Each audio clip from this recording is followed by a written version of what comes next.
Alrighty, so you've got a photo, but you hate the background. You want it gone. You want your subject isolated, freed from the shackles of its destiny, and on an alpha channel awaiting a new environment.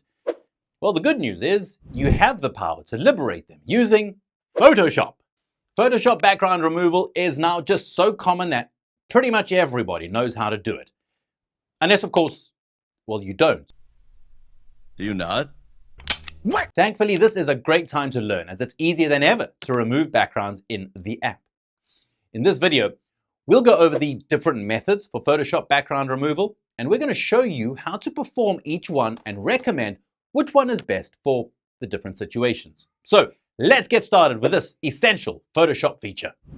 But before we get into the how-to, why not give this video a quick thumbs up? Your support is always very much appreciated. Thank you. All right, so with all that admin out the way, let's start with the selection tool method. This is one of the older ways to get rid of a background. When I say older days, basically you'd have to painstakingly draw around the background you want to remove. You have no idea how long this would take and how aggravating it was to mess it up. Trust me, I know. Thankfully, things are much easier now. We live in modern times, and that calls for better automation. Since those darker days, Photoshop has evolved to feature much simpler selection tools that get the job done faster. So you won't have to worry about having a steady hand for rotoscoping your subject. The simplest selection tool to use is object selection. This is indeed a handy little tool that can instantly detect and isolate your subject. All you have to do is choose object selection from the toolbar, hover over your subject, and it should be highlighted. Your subject should soon look blue, like a Smurf.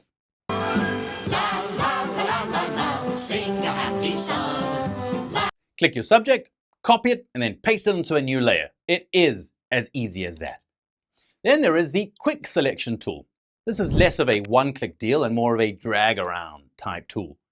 Choose quick selection from the selection options in the toolbar. Then click and drag around your subject area. Your subject area should start being filled by the selection border. It'll look like ants, crawling all over it. Ants! Ants! If there is an area that you don't want to be selected, all you have to do is hold Alt and then click and drag on the area you want to be deselected. With your subject selected, copy it onto a new layer. Delete the old layer and you've got the background removed. Next up, there's the magnetic lasso tool. This method is best suited for the more experienced designers confident with their drawing skills. I have created 23 individual illustrations in the past 6 hours, 27 minutes. Choose the magnetic lasso tool from the toolbar and start drawing a path around your subject. When you finish the path, it should automatically detect the area that you're trying to select. You can use the Alt button to remove unwanted areas as well. When you're satisfied with the subject selected, copy and paste that subject onto a new layer to complete the separation. Finally, there is the pen tool. This is basically the non-magnetic lasso tool. You draw the path of a selection, but will have to be exact. The pen tool requires an even firmer hand to wield. Maybe not the best choice if you haven't got the best hand-eye coordination.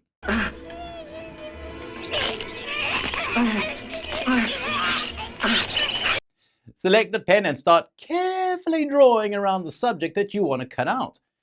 It's a lot like cutting out photographs from a magazine or coupons from the newspaper.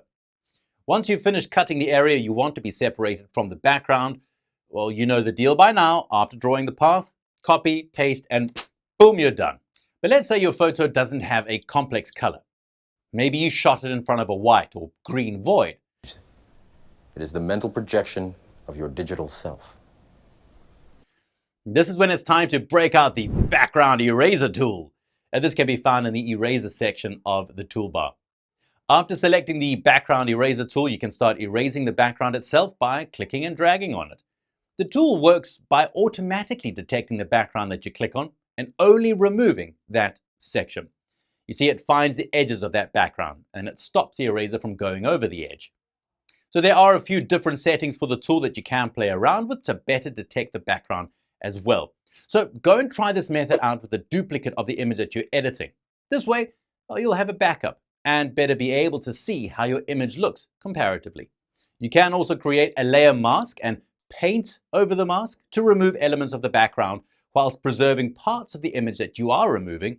But, well, it sounds like a lot, so we'll cover how to use layer masks in a different video.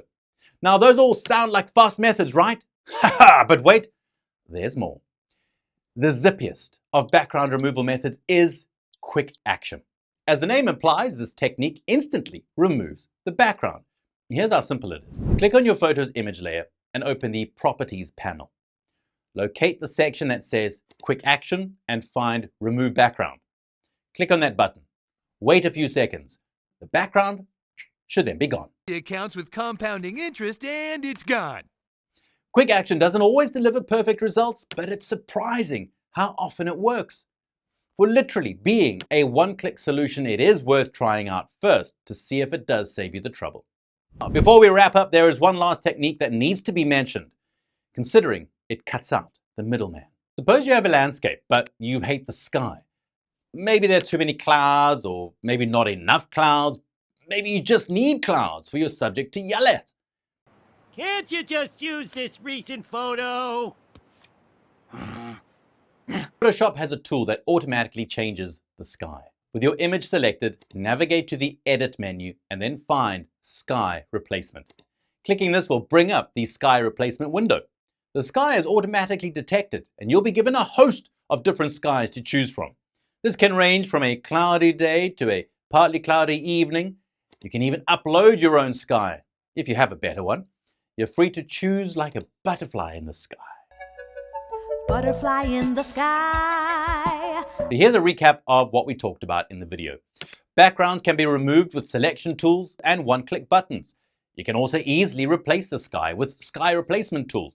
You should now be able to easily get rid of those pesky backgrounds in Photoshop. You don't have Photoshop? Well, go and check out the link in the description for a discount and go for it. And that about wraps this video up. Be sure to please like and subscribe if you'd like to see more videos on Photoshop tutorials. Thank you so much for watching, and we will see you again next time soon. Bye-bye.